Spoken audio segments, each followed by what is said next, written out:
ನಾವಿವತ್ತು ನೋಡ್ತಿರೋ ಮೂವಿ ಹೆಸರು along with God's part 2. ನಾನು ಈಗಾಗಲೇ ಪಾರ್ಟ್ 1 ಎಕ್ಸ್ಪ್ಲೇನ್ ಮಾಡಿದ್ದೀನಿ. ನೀವಿನ್ನ ಆ ವಿಡಿಯೋ ನೋಡಿಲ್ಲ ಅಂದ್ರೆ ಡಿಸ್ಕ್ರಿಪ್ಷನ್ ಅಲ್ಲಿ ಹಾಕಿರ್ತೀನಿ. ಮೊದಲು ಆ ವಿಡಿಯೋ ನೋಡಿ, ನಂತರ ಈ ವಿಡಿಯೋನ ನೋಡಿ. ಯಾಕಂದ್ರೆ ಇದು ಪಾರ್ಟ್ 1 ಮೂವಿಯ ಸೀಕ್ವಲ್ ಆಗಿದೆ. ಈ ಮೂವಿಲಿ ತುಂಬಾ ಟ್ವಿಸ್ಟ್ ಅಂಡ್ ಟರ್ನ್ಸ್ಗಳಿವೆ, ಹಾಗೆ ತುಂಬಾ ಥ್ರಿಲ್ಲಿಂಗ್ ಕೂಡ ಆಗಿರುತ್ತೆ.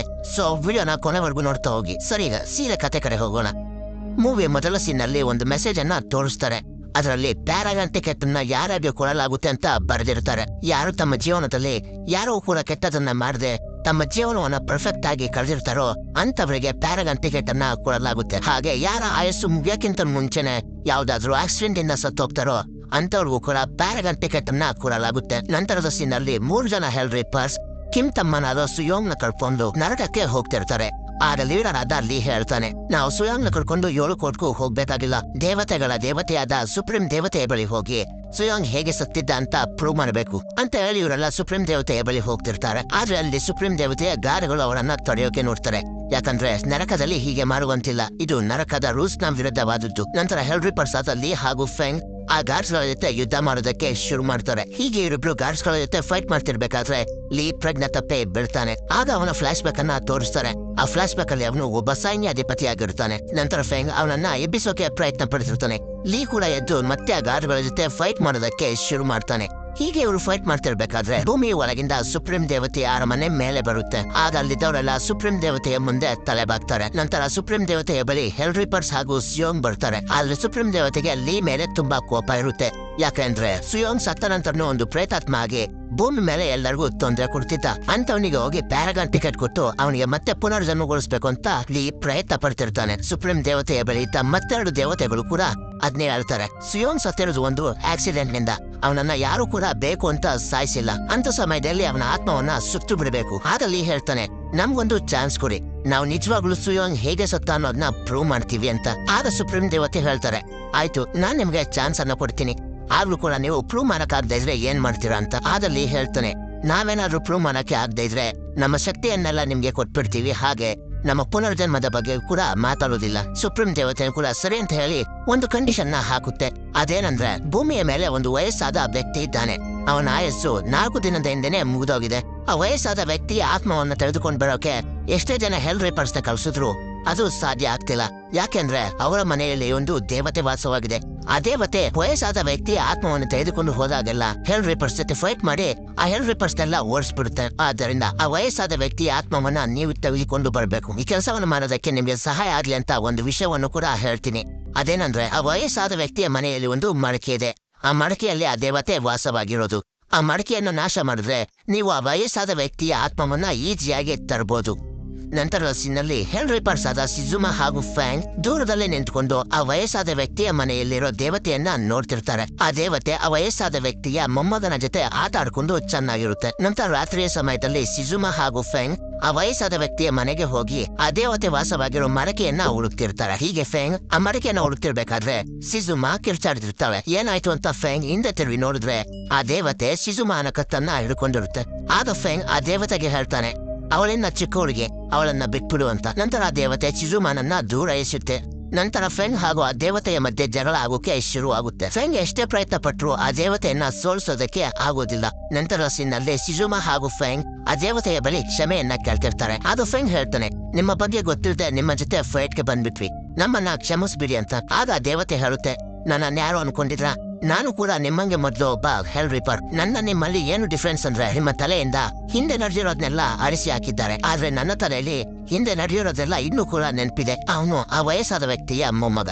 ಅವನು ಸ್ಕೂಲ್ಗೆ ಹೋದ ನಂತರ ನೀವು ಆ ವಯಸ್ಸಾದ ವ್ಯಕ್ತಿಯ ಆತ್ಮವನ್ನ ತೆಗೆದುಕೊಂಡು ಹೋಗ್ಬೋದು. 40 ದಿನಗಳ ನಂತರ ಅವನು ಸ್ಕೂಲ್ಗೆ ಹೋಗ್ತಾನೆ, ಅಲ್ಲಿವರೆಗೂ ನೀವು ಕಾಯಲೇಬೇಕು ಅಂತ ದೇವತೆ ಹೇಳುತ್ತೆ. ನಂತರ ಸೀನಲ್ಲಿ ಸುಪ್ರೀಂ ದೇವತೆಗೆ ಹೇಳ್ತಾನೆ, ಸುಯೋಂಗ್ ಯಾವ ತಪ್ಪನ್ನು ಮಾಡಿದನೋ ಆ ತಪ್ಪಿಗೆ ಸಂಬಂಧಪಟ್ಟ ಕೋರ್ಟಿಗೆ ಮಾತ್ರ ಹೋಗ್ಬೇಕು. ಈ ರೂಲ್ಸ್ ಅನ್ನ ಮಾಡಿರೋದು ನೀವೇ ಅಂತ ಹೇಳಿದಾಗ ಸುಪ್ರೀಂ ದೇವತೆ ಹೇಳುತ್ತೆ, ಆಯ್ತು, ನೀನ್ ಹೇಳ್ದಂಗೆ ಆಗ್ಲಿ. ಒಂದ್ ವೇಳೆ ಸುಯೋಂಗ್ ಏನಾದ್ರು ತಪ್ಪು ಮಾಡಿದಾನೆ ಅಂತ ಪ್ರೂವ್ ಆದ್ರೆ ಆ ಶಿಕ್ಷೆ ನಿನಗೂ ಕೂಡ ಸಿಗುತ್ತೆ. ನಂತರದ ಸೀನಲ್ಲಿ ತೋರಿಸ್ತಾರೆ, ಲೀ ಹಾಗೂ ಸುಯೋಂಗ್ ಒಂದು ಬೋಟ್ ಅಲ್ಲಿ ಹೋಗ್ತಿರ್ತಾರೆ. ಆಗ ಸುಯೋಂಗ್ ಲೀನ ಕೇಳ್ತಾನೆ, ನನ್ನ ಸಾವಿನಲ್ಲಿ ಯಾವ್ದೋ ಒಂದು ರಹಸ್ಯ ಅಡಗಿದೆ ಅಂದ್ರಲ್ಲ, ಅದೇನು ಅಂತ ಹೇಳಿ. ಹಾಗೆ ಹೀಗೆ ಅಂತ ಸುಮ್ನೆ ತಲೆ ತಿಂಟಿಸ್ತಾನೆ. ಅದಕ್ಕೆ ಲೀ ಸುಯೋಂಗ್ ನ ಒಂದು ಹಗ್ಗದಿಂದ ಕಟ್ಟಾಕಿ ಅವನನ್ನ ನೀರಿನ ಒಳಗಡೆ ಮುಳುಗಿಸ್ತಾನೆ. ಅವನು ನೀರಿನ ಒಳಗಡೆ ಹೋದಾಗ ವಿಚಿತ್ರವಾದ ಮೀನುಗಳೆಲ್ಲ ಅವನ ಮೇಲೆ ಅಟ್ಯಾಕ್ ಮಾಡೋಕೆ ಶುರು ಮಾಡ್ತವೆ. ಸ್ವಲ್ಪ ಸಮಯದ ನಂತರದಲ್ಲಿ ಅವನನ್ನ ನೀರಿನಿಂದ ಮೇಲೆ ಎತ್ತುತ್ತಾನೆ.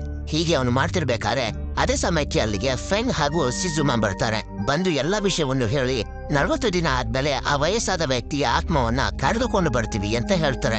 ಆದ್ರೆ ಅದಕ್ಕೆ ಲೀ ಒಪ್ಕೊಳ್ಳೋದಿಲ್ಲ. ನಿಮ್ಗೆ ವಯಸ್ಸಿರೋ ಕೆಲಸವನ್ನ ನೀಟಾಗಿ ಮಾಡಿ, ಮತ್ತೆ ಬರ್ಬೇಕಾದ್ರೆ ನೀವು ಆ ವಯಸ್ಸಾದ ವ್ಯಕ್ತಿಯ ಆತ್ಮದ ಜೊತೆ ಬರಬೇಕು ಅಂತ ಹೇಳಿ ಅವರನ್ನ ಅಲ್ಲಿಂದ ಕಳಿಸ್ತಾನೆ. ನಂತರದ ಸೀನಲ್ಲಿ ಆ ವಯಸ್ಸಾದ ವ್ಯಕ್ತಿಯ ಮನೆಗೆ ಸ್ವಲ್ಪ ರೌಡಿಗಳು ಬಂದು ಈಸ್ಕೊಂಡಿರೋ ಸಾಲನ ಕೊಡಿ ಅಂತ ತುಂಬಾ ಗಲಾಟೆ ಮಾಡ್ತಿರ್ತಾರೆ.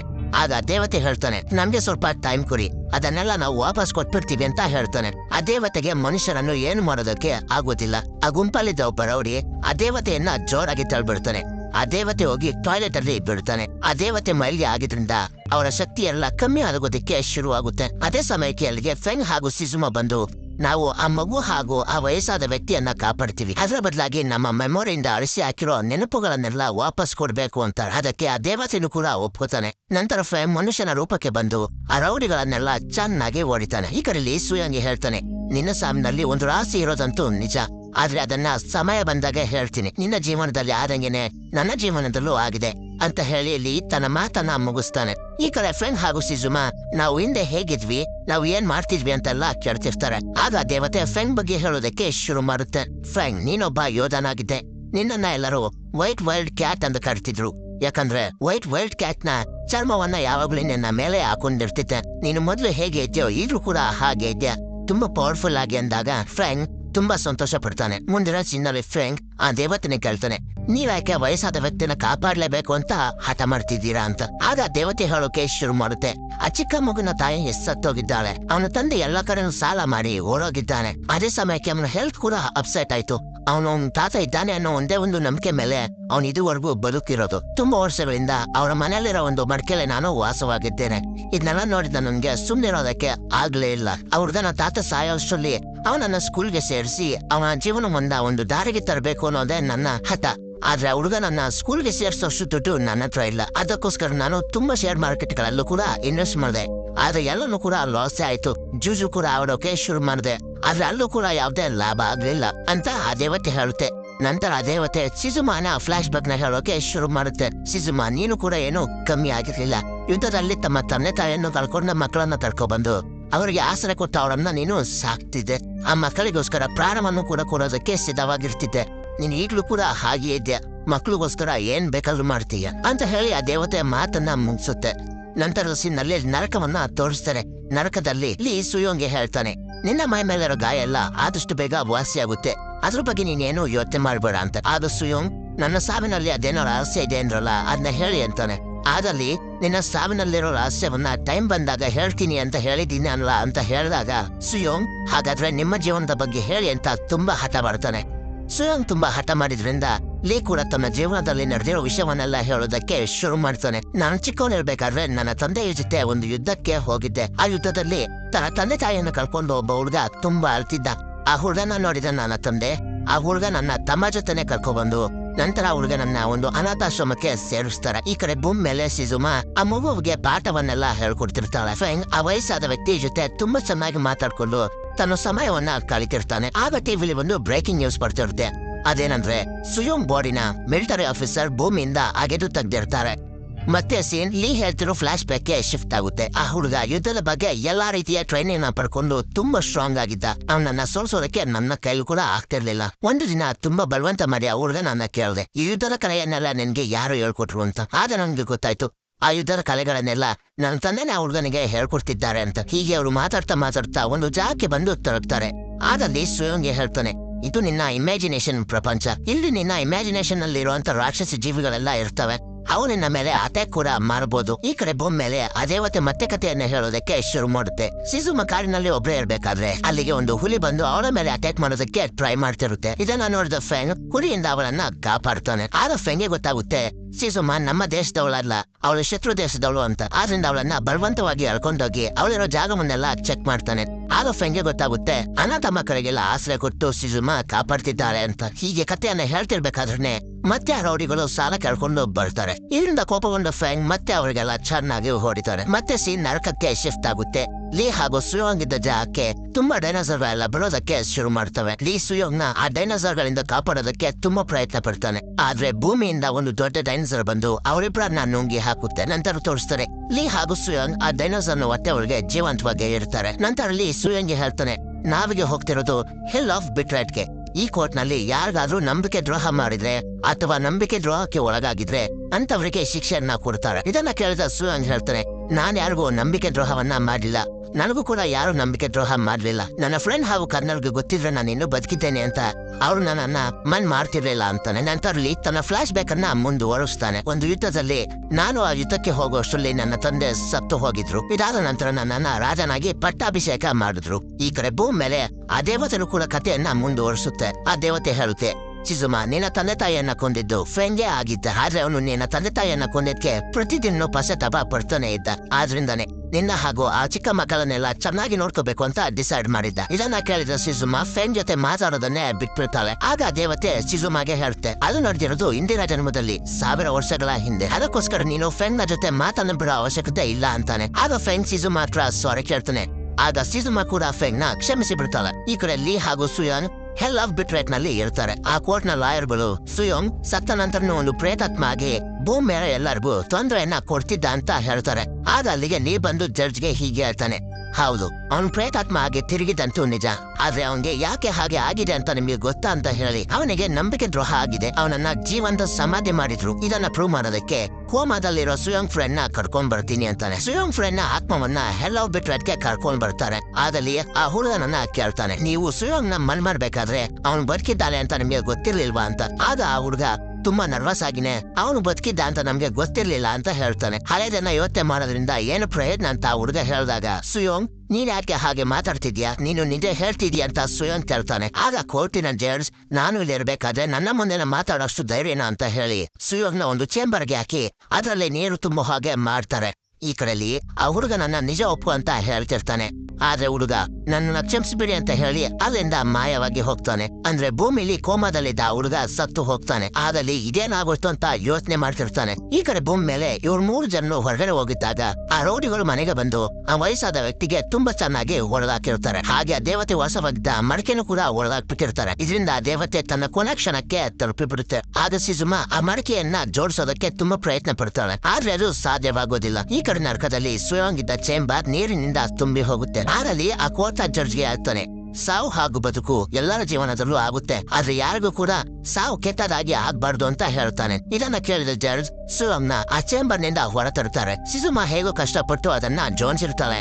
ಆದ್ರೆ ಅದರಲ್ಲಿರೋ ಪವರ್ ಎಲ್ಲ ಹೊರಟೋಗಿರುತ್ತೆ. ಆ ದೇವತೆ ತನ್ನ ಕೊನೆಗಾಲದಲ್ಲೂ ಕೂಡ ಅವರಿಬ್ಬರ ಫ್ಲಾಶ್ ಬ್ಯಾಕ್ ಅನ್ನ ಹೇಳೋದಕ್ಕೆ ಶುರು ಮಾಡುತ್ತೆ. ಒಂದು ದಿನ ರಾಜ ಫ್ರೆಂಡ್ ನ ಹಿಡ್ಕೊಂಡು ಶತ್ರು ದೇಶದ ಮಕ್ಕಳೆಲ್ಲ ಎಲ್ಲಿದ್ದಾರೆ ಅಂತ ತುಂಬಾ ಟಾರ್ಚರ್ ಕೊಡ್ತಾನೆ. ಆದ್ರೆ ಅವನು ಎಷ್ಟೇ ಟಾರ್ಚರ್ ಕೊಟ್ರು ಫ್ರೆಂಡ್ ಏನು ಕೂಡ ಹೇಳೋದಿಲ್ಲ. ಆದ್ದರಿಂದ ಫ್ರೆಂಡ್ ನ ಭಯಂಕರ ಪ್ರಾಣಿಗಳಿರೋ ಕಾಡಿನಲ್ಲಿ ಸಾಯ್ಲಿ ಅಂತ ಬಿಟ್ಬಿಡ್ತಾರೆ. ಇದನ್ನ ಹೇಳಿ ಆ ದೇವತೆ ಮಾಯವಾಗಿ ಹೋಗುತ್ತೆ. ಇದಾದ ನಂತರ ಮುಂದೆ ಏನಾಯ್ತು ಅನ್ನೋದು ಅವರಿಗೆ ನೆನಪಾಗ್ತಾ ಹೋಗುತ್ತೆ. ಫ್ರೆಂಡ್ ಹೇಗೋ ಮಾಡಿ ಆ ಕಾಡಿನಿಂದ ತಪ್ಪಿಸ್ಕೊಂಡು ಸಿಜುಮಾ ಇರೋ ಜಾಗದವರೆಗೂ ಬರ್ತಾನೆ. ಫ್ರೆಂಡ್ ಸ್ಥಿತಿಯನ್ನ ನೋಡಿದ ಸಿಜುಮಾ ತುಂಬಾ ಬೇಜಾರ್ ಮಾಡ್ಕೋತಿರ್ತಾಳೆ.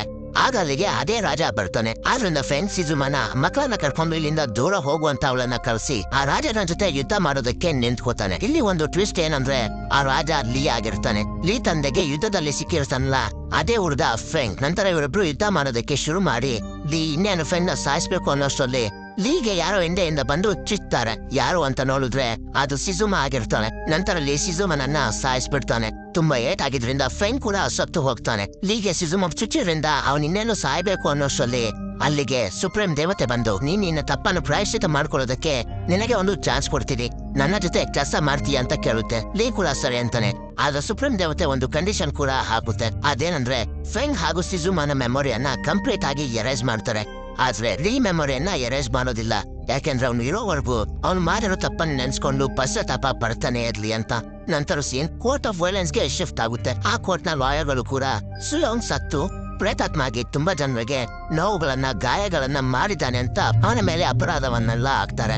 ಆಗಲೇ ಹೇಳ್ತಾನೆ, ನಮ್ಗೆ ಇನ್ನೂ ಒಂದು ಕೋರ್ಟ್ ನಲ್ಲಿ ಎನ್ಕ್ವೈರಿ ಇದೆ. ಹೆಲ್ ಆಫ್ ಮರ್ಡರ್ ನಲ್ಲಿ ನಾವು ಪ್ರೂವ್ ಮಾಡ್ತೀವಿ ಅವನು ಯಾವ ತಪ್ಪನ್ನು ಮಾಡಿಲ್ಲ ಅಂತ. ಅಲ್ಲಿನ ಜಡ್ಜ್ ಕೂಡ ಸರಿ ಆಯ್ತು, ಅಲ್ಲೂ ಕೂಡ ನೀವು ಪ್ರೂವ್ ಮಾಡಕ್ ಆಗದೆ ಇದ್ರೆ ಅವಾಗ ನೀನು ಏನ್ ಮಾಡ್ತೀಯ ಅಂತ ಕೇಳ್ತಾರೆ. ಆದಲ್ಲಿ ನನ್ನ ಪುನರ್ಜನ್ಮವನ್ನೇ ತ್ಯಾಗ ಮಾಡ್ತೀನಿ ಅಂತ ಹೇಳ್ತಾನೆ. ಅಲ್ಲಿನ ಜಡ್ಜ್ ಮುಂದಿನ ಕೋರ್ಟ್ಗೆ ಹೋಗೋದಕ್ಕೆ ಪರ್ಮಿಷನ್ ಕೊಡ್ತಾರೆ. ಸುಯೋಗ್ನ ಕೊಂದಿರೋ ಅಪರಾಧದಡಿ ಮಿಲಿಟರಿ ಕರ್ನಲ್ ನ ಜೈಲಿಗೆ ಹಾಕಿರ್ತಾರೆ. ಆ ಜೈಲಿನಲ್ಲಿ ಅವ್ನು ನಿದ್ದೆ ಮಾಡ್ತಿರ್ಬೇಕಾದ್ರೆ ಸಾಕ್ಷಿ ಹೇಳೋದಕ್ಕೆ ಅವನ ಆತ್ಮವನ್ನ ಹೆಲ್ ಆಫ್ ಮನರೋಗೆ ಕರ್ಕೊಂಡ್ ಬರ್ತಾರೆ. ಆದಲ್ಲಿ ಕರ್ನಲ್ ನ ಕೇಳ್ತಾನೆ, ಸುಯೋಗ್ನ ನೀವು ಊಟ ಆಗ್ತಾ ಇರ್ಬೇಕಾದ್ರೆ ಅವನ ಕೈ ಅಲಿಗಾರಿದ್ನ ನೀವು ನೋಡಿಲ್ವಾ ಅಂತ. ಆ ಕರ್ನಲ್ ಇಲ್ಲ ಅಂತಾನೆ ಹೇಳ್ತಿರ್ತಾನೆ. ಆದಲ್ಲಿ ಹೇಳ್ತಾನೆ, ನಾನು ಹಿಂದೆ ಮಾಡಿದ ತಪ್ಪನ್ನ ನೀನು ಕೂಡ ಮಾಡ್ಬೇಡ. ನಾನು ಕೂಡ ನಿನ್ನಂಗೆನೆ ನನ್ನ ತಂದೆ ಬದುಕಿದ್ರು ಕೂಡ ಅವರನ್ನ ಕಾಪಾಡೋದಕ್ಕೆ ಪ್ರಯತ್ನನೇ ಪಡಲಿಲ್ಲ. ನಾನು ಯುದ್ಧ ಭೂಮಿಗೆ ಹೋದಾಗ ಅವರ ಕೈ ಇನ್ನ ಅಲುಗಾಡ್ತಿತ್ತು. ನಾನು ಅವತ್ತು ಅವರನ್ನ ಕಾಪಾಡಿದ್ರೆ ಅವರು ಅವರಿಗೆ ಸಿಕ್ಕಿದ್ದ ದತ್ತು ಮಗನನ್ನ ರಾಜ ಮಾಡ್ತಿದ್ರು. ನನ್ನ ಸ್ವಾರ್ಥಕ್ಕೋಸ್ಕರ ಅವರನ್ನ ನಾನು ಕಾಪಾಡ್ಲಿಲ್ಲ. ಆದ್ರೆ ಪಶ್ಚಾತ್ತಾಪ ನನ್ನನ್ನ ಸಾವಿರಾರು ವರ್ಷಗಳಿಂದ ಕಾಡ್ತಾನೆ ಇದೆ. ನಿನ್ನ ಒಳ್ಳೆದಕ್ಕೆ ಹೇಳ್ತಾ ಇರೋದು ನಿಜ ಒಪ್ಕೋ. ನೀನ್ ನಿನ್ನ ಜೀವನವನ್ನ ಪಶ್ಚಾತ್ತಾಪದಿಂದ ಬದುಕ್ಬೇಕಾಗಿರೋದಿಲ್ಲ. ಪ್ರಪಂಚದಲ್ಲೇ ಪಶ್ಚಾತ್ತಾಪಕ್ಕಿಂತ ದೊಡ್ಡ ಶಿಕ್ಷೆ ಯಾವುದೂ ಇಲ್ಲ. ಹೀಗಂದಾಗ ಕರ್ನಲ್ ಕೂಡ ತನ್ನ ತಪ್ಪನ್ನ ಒಪ್ಕೋತಾನೆ. ಹೌದು, ನಾವು ಅವತ್ತು ಅವನನ್ನ ಊತಾಕ್ತಿರ್ಬೇಕಾದ್ರೆ ಅವನ ಕೈ ಅಲುಗಾಡಿದ್ನ ನೋಡಿದ್ವಿ. ಆದ್ರೂ ಕೂಡ ನಮ್ಮ ಸ್ವಾರ್ಥಕ್ಕೋಸ್ಕರ ಅವನನ್ನ ಊತಾಕ್ಬಿಟ್ವಿ. ಹೀಗೆ ಹೇಳಿ ಕರ್ನಲ್ ಸುಯೋಂಗ್ ನಂಬಳಿ ಕ್ಷಮೆ ಕೇಳ್ತಾನೆ. ಸುಯೋಂಗ್ ಕೂಡ ಅವನ ತಪ್ಪನ್ನ ಕ್ಷಮಿಸ್ಬಿಡ್ತಾನೆ. ಹೀಗೆ ಸುಯೋಂಗ್ಗೆ ಪುನರ್ಜನ್ಮ ಸಿಗುತ್ತೆ. ನಂತರದ ಸೀನಲ್ಲಿ ತೋರಿಸ್ತಾರೆ, ಆ ವಯಸ್ಸಾದ ವ್ಯಕ್ತಿ ತನ್ನ ಮೊಮ್ಮಗನನ್ನ ಸ್ಕೂಲ್ಗೆ ಸೇರ್ಸಿರ್ತಾನೆ. ಅಸಲಿಗೆ ಏನಾಗಿದೆ ಅಂದ್ರೆ, ಆ ವಯಸ್ಸಾದ ವ್ಯಕ್ತಿನ ರಕ್ಷಣೆ ಮಾಡ್ತಿದ್ದ ದೇವತೆ ತುಂಬಾ ಕಡೆ ಇನ್ವೆಸ್ಟ್ ಮಾಡಿರುತ್ತೆ. ಈಗ ಆ ಇನ್ವೆಸ್ಟ್ ಇಂದ ಲಾಭ ಬಂದಿರುತ್ತೆ. ಆದ್ರಿಂದ ಆ ದುಡ್ಡಿಂದ ಅವನ ಮೊಮ್ಮಗನನ್ನ ಸ್ಕೂಲ್ಗೆ ಸೇರ್ಸಿರ್ತಾನೆ. ಈಗ ವಯಸ್ಸಾದ ವ್ಯಕ್ತಿಯ ಮೊಮ್ಮಗ ಸ್ಕೂಲ್ಗೆ ಸೇರ್ಕೊಂಡ. ಈಗ ವಯಸ್ಸಾದ ವ್ಯಕ್ತಿಯ ಪ್ರಾಣವನ್ನ ಹೆಲ್ ರಿಪೋರ್ಟ್ಸ್ ತಗೋತಾರ ಅಂತ ನೋಡಿದ್ರೆ ಲೀ ಫೆಂಗ್ ಹಾಗೂ ಸಿಜುಮಾಗೆ ಹೇಳ್ತಾನೆ, ಆ ಹುಡುಗನ್ನು ಸ್ವಲ್ಪ ದೊಡ್ಡವನಾಗ್ಲಿ, ನಂತರ ಅವನ ತಾತನ ಆತ್ಮವನ್ನ ತೆಗೆದುಕೊಂಡು ಹೋಗೋಣ ಅಂತಾನೆ. ಇದನ್ನ ಕೇಳಿದ ಫೆಂಗ್ ಹಾಗೂ ಸಿಜುಮಾಗೆ ತುಂಬಾ ಖುಷಿ ಆಗುತ್ತೆ. ನಂತರದ ಸೀನ್ನಲ್ಲಿ ಇಲ್ಲಿ ಫೆಂಗ್ ಹಾಗೂ ಸಿಜುಮಾಗೆ ಎಲ್ಲ ವಿಷಯವನ್ನ ಹೇಳಬೇಕು ಅಂತ ಸಿದ್ಧನಾಗಿರ್ತಾನೆ. ಆದ್ರೆ ಇವರಿಬ್ರು ಅವನ ಯಾವುದೇ ಮಾತನ್ನ ಕೇಳದೆ ನಾವು ಕೆಲಸ ಮಾಡ್ಬೇಕು ಅಂತ ಹೊರಟೋಗ್ತಾರೆ. ಇವರೊಬ್ರು ಖುಷಿಯಾಗಿರೋದನ್ನ ನೋಡಿದಲ್ಲಿ ಮನ್ಸಿಗೆ ಹಗುರ ಅನ್ಸುತ್ತೆ. ನಂತರ ಕೊನೆಯ ಸೀನ್ನಲ್ಲಿ ಸುಯೋಂಗ್ ಪುನರ್ಜನ್ಮಕ್ಕೆ ರೆಡಿ ಆಗ್ತಿರ್ತಾನೆ. ಆಗ ಅವನ ಬಳಿ ಸುಪ್ರೀಂ ದೇವತೆ ಬಂದು ನನಗೋಸ್ಕರ ಕೆಲಸ ಮಾಡ್ತೀಯಾ ಅಂತ ಕೇಳುತ್ತೆ. ಸುಯೋಂಗ್ ಕೂಡ ಈ ಪುನರ್ಜನ್ಮದಲ್ಲೆಲ್ಲ ಇಂಟ್ರೆಸ್ಟ್ ಇಲ್ಲದೆ ಅವನು ಕೂಡ ಸರಿ ಅಂತ ಒಪ್ಕೋತಾನೆ. ನಂತರ ಕೊನೆಯ ಸೀನ್ನಲ್ಲಿ ತೋರಿಸ್ತಾರೆ, ಲೀನ ತಂದೆ ಸತ್ತಿದ್ದಾಗ ಸುಪ್ರೀಂ ದೇವತೆ ಅವರ ಬಳಿ ಹೋಗಿ ನರಕದಲ್ಲಿ ನನಗೋಸ್ಕರ ಕೆಲಸ ಮಾಡ್ತೀರಾ ಅಂತ ಕೇಳಿರ್ತಾರೆ. ಆದ್ರೆ ಲೀ ತಂದೆನೂ ಕೂಡ ಒಪ್ಕೊಂಡಿರ್ತಾರೆ. ಆದ್ರೆ ಒಂದು ಕಂಡೀಷನ್ ಹಾಕಿರ್ತಾರೆ. ಅದೇನಂದ್ರೆ, ನನ್ನ ರೂಪದಲ್ಲಿ ನಾನು ನರಕದಲ್ಲಿ ಕೆಲಸವನ್ನ ಮಾಡೋದಿಲ್ಲ. ಅದಕ್ಕೆ ನೀವು ನಿಮ್ಮ ರೂಪವನ್ನ ನನಗೆ ಕೊಡಬೇಕು. ಅಂದ್ರೆ ಎಷ್ಟೊತ್ತವರೆಗೂ ಸುಪ್ರೀಂ ದೇವತೆಯ ರೂಪದಲ್ಲಿದ್ದಿತ್ತು ಲೀನ ತಂದೆಯೇ ಆಗಿದ್ರು. ಇದರ ಜೊತೆನೆ ಇಲ್ಲಿಗೆ ಈ ಮೂವಿ ಎಂಡ್ ಆಗುತ್ತೆ.